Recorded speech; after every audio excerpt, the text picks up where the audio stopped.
ကိုအထင်မသေးပါနဲ့အလုပ်တစ်ခုကိုငါမလုပ်နိုင်ပါဘူးလို့ဘယ်တော့မှမတွေးလိုက်နဲ့ကိုကိုဆုံးခွာသွားတဲ့သူတယောက်ကိုငါမမေ့နိုင်ပါဘူးလို့မတွေးလိုက်ပါနဲ့သူများအလုပ်လောက်ကင်နေရတော့လေငါလုပ်ငန်းရှင်တယောက်ဖြစ်မလာနိုင်ဘူးလို့မတွေးနဲ့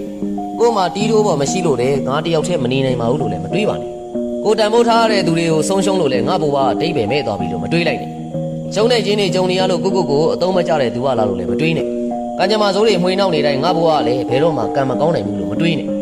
ယောဂဝေဒနာတွေခံစားနေရလုံးလို့ငါဘဝဇသိန်းငန်းရောက်ပြီလို့လည်းမတွေးပါနဲ့အဲ့ဒီလိုတွေးလိုက်မိပြီဆိုတာနဲ့တင့်ဘဝတဝက်သေးသွားတာသိကြပြီကိုဆောင်ကျူးလို့အကောင်သေးသေးလေးတွေတောင်မှသူ့တို့မှရှိနေတဲ့ကိုယ်ပိုင်အလင်းရောင်နဲ့လောကကြီးကိုအလင်းရောင်ပေးစွမ်းကြတယ်အစင်မပြေမှုတွေနှလုံးသားရဲ့ခံစားမှုတွေဖြည့်စည်းနှိမ့်ဆက်ခံရတိုင်းလည်းဘဝကိုရေစုံမျှောနေမိရင်တော့လောကကြီးကမင်းကိုကောင်းကျိုးပေးလာမှာမဟုတ်ဘူးတကယ်ချင်းကိုအထင်သေးတဲ့တနေ့မင်းဟာတန်မိုးမဲ့တဲ့လူတစ်ယောက်ဖြစ်မှန်းမသိဖြစ်လာပြီလူလောကကိုလက်ကမ်းကြိုးစို့ခဲ့တဲ့မိဘမျက်နှာကိုအုံမဲတုတ်တယ်လို့ငါမလုပ်နိုင်ဘူးမတွေးနိုင်ဘူးလို့တွေးတဲ့တနေ့မင်းသေသွားတဲ့နေ့ပဲဖြစ်တဲ့ခံစားချက်တွေများလုံးလို့လည်းမခံမရက်နိုင်ဖြစ်နေရင်တရက်တော့ငိုးပါပြီးရင်တော့ပြုံးနိုင်အောင်ကြိုးစားပါနော်